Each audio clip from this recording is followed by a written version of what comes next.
And more breaking news, this time in Sylmar, where a grandmother was hit and killed. Yeah, police say a suspected drunk driver slammed into her and a friend as they were getting out of a car. KCAL News reporter Cara Finstrom is live at the scene in Sylmar. And Cara, you spoke with the victim's son, who is understandably just so emotional. Tell us more about that.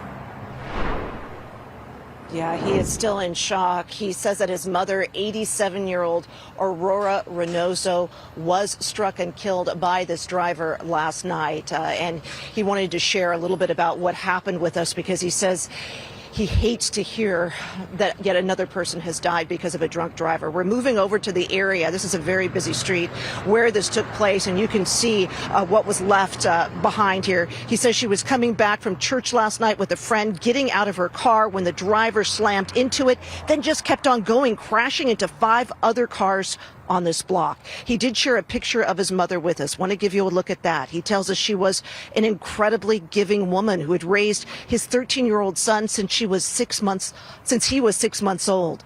He and his son ran out of their apartment after the crash trying to help her, but he says her injuries were too great. She died at the hospital. And it was just me and my mom, my son. I was taking care of my mom for years after my dad passed. So we were super close, you know. And then the worst part of my son, he had to see his grandma, you know, leading a pool of blood, you know. So, you know, that hurts me too, you know, knowing my son has that image, you know. Authorities say the man arrested is facing murder and DUI charges. Murder because he had a previous DUI. So legally, the act of driving under the influence again can be considered acting with malice. The other woman who was with Aurora, he says, is in her 50s. She was taken to the hospital with serious injuries, but is expected to be okay. Joel Reynoso says the man arrested first tried to run off. Neighbors brought him back, and that the suspect and a group of men who were with him, they became combative, also tried to get items out of his car.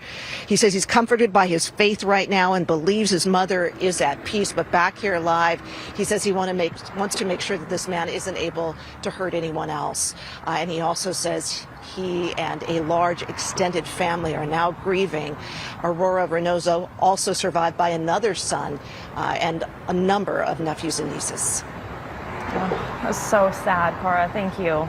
CBS News Los Angeles, your local news, streaming wherever, whenever.